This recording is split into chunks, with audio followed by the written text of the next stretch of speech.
everyone, welcome back to The Only Way is Ghana. Today I have with me Charlene. She's actually a fellow blogger, and she actually started writing around the time that I did. She started blogging, and then we ended up meeting each other by chance at the same workplace. So she's actually returning back to the UK, so I wanted to sit with her and have a discussion about her time in Ghana. So, Charlene. Larissa, darling. Yes. Okay, so how have you found Ghana, your whole Ghana experience? How long have you been here actually? I've been here almost 2 years now. So I came in October 2013. Okay. And we're in August 2015 now. Yeah, so almost 2 years. Yeah, so almost 2 years. And it's been a journey. It's been good. It's been kind of character building. Because definitely I was out of my comfort zone. I'm going to say I didn't speak the language at all, really. And I wasn't one of those people who came back every Christmas or every summer. So there's a lot of, it really is a new place for me. You was born in the UK? Born and raised in the UK. Okay. And how many times had you been to Ghana before you came for good? Like for 3 times. 3 times? 3 times. So when what I was was it? 8, okay. when I was 15, and then when I was 19. Wow. So what was it that made you come to Ghana? When I was 15, and I came, and I just kind of saw the potential. Like, I just was like, wow, you felt the energy, things were moving, especially back in that time. It was like 2007.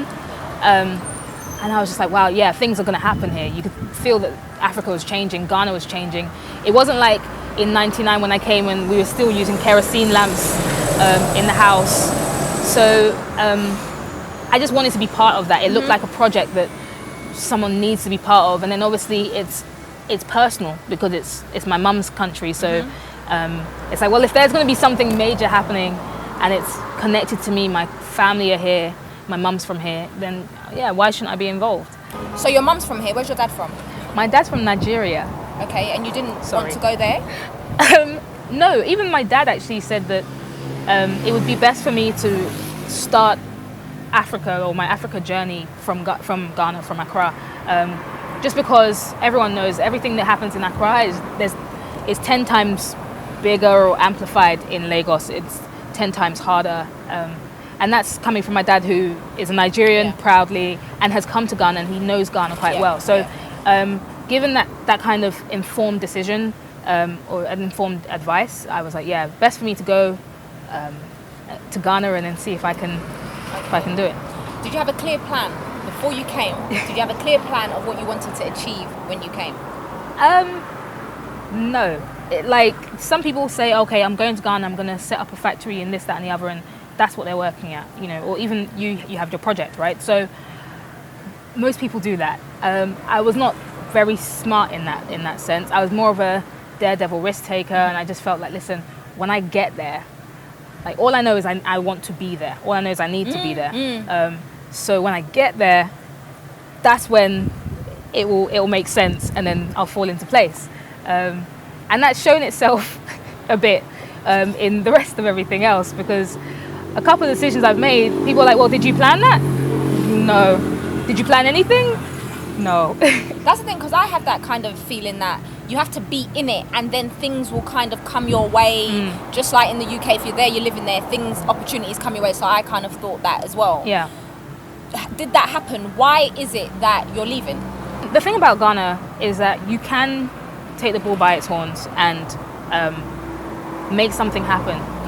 You can try, but there are enough things that will set you back. So if you have no plan, trust me, the people who do have plans are already struggling. So you're already putting yourself 2-3 steps behind them. The only thing that, you know, when I got here, I had seen a think tank I wanted to work with for a number of years. So I contacted them. That was the closest thing to a plan I had. And they said to me, like, oh yeah, when you get here, let us know. And I was like, well, I'm already here. That was my first job. You know, that's how Ghana is. You have to kind of push and push and push. Otherwise, they'll always give you tomorrow. Yeah. You know, so so that's the kind of thing that I've seen, that the difference that I felt, definitely, that when I left there, even when I left that job and I was like, okay, I want to go into the private sector, everyone's like, oh, what do you mean the private sector? What? And I was just like, anything, let's go. And then I found my second job. Was that where we met? That's where we met, yes. Okay, we're going to touch on that. We are going to touch on that. Or we'll touch on it now, actually. Yeah. So, you have a master's. A degree and a master's. Yeah. What was you doing at the place that we were working together? I was the account manager / sales exec. For the digital marketing team. Okay. Basically selling advertising on the websites. Okay. And in terms of pay, do you think that the pay was sufficient to your level of education? Not at all. I would say I was taking on average what an SHS graduate could probably take here. So I'll be honest, it's about 1,000 cities. It's about £200. It was about £200 a month. And I mean, people can enter into bank jobs here in Ghana on twice that minimum. So definitely I wasn't, my parents weren't happy about my paycheck at all. Like my dad was just like, stop this Africa journey and just come back home. I'm tired of this. Like he stopped even being polite about it. There was no kind of supportive father, oh, I just really want you to be happy. No, he was just like, listen, I don't see how you're happy doing what you're doing. So it's about time you come back. Yeah. You know, and I was like, Dad, there's a plan. He's like, what's the plan? I was like, I'll get back to you on that. Was you happy? No, I wasn't happy. And contributing to that was the wages. Because, let's be honest, we come from somewhere else.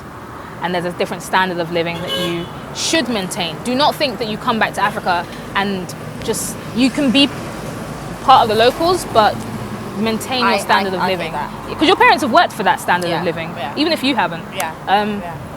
And so that was one thing I wasn't happy about. And the other thing is, I did politics. And then, not to say you don't change your path, but... If you didn't want to, if you didn't plan to, then why should you? That's what you wanted to do, wasn't it? Exactly, yeah. Right. And so for the sake of having a job here, because I didn't want the family to say, what are you doing in Ghana without a job? I took a job with a multinational because I could get, I guess the prestige of having a multinational employ me. But then it was in sales, selling advertising. And that wasn't really for you, and that really was not for me. I didn't care enough for the job. And you don't come 6,000 miles away or however far we are to do something you don't care enough about. So it's true. Do you have any advice for anyone thinking of coming to Ghana? Because we had the same feeling that you just want to be in the system and you think that all these opportunities are going to come your way once you get to Ghana. So do you have any advice for someone that's coming over and thinking of just coming and then letting all the pieces come together after? That is a very dangerous idea. Most of the time that comes from having a comfort safety net. Like I did, family who will pay your way for you anyway. Do not come here and then you're on a local wage. Don't do that. You really do need to see yourself as an expatriate. I know that we're all on a returnee journey, but effectively there is nothing different from me and John Smith, born in South London as well, who chooses to work in Ghana. So don't actually, you know what? I don't want to shy anyone away from taking that leap to be here because it's an amazing journey to be on. But don't just come expecting things to fall into place, because even that first break I got was because I had actually emailed them a couple times before. Come as an expat.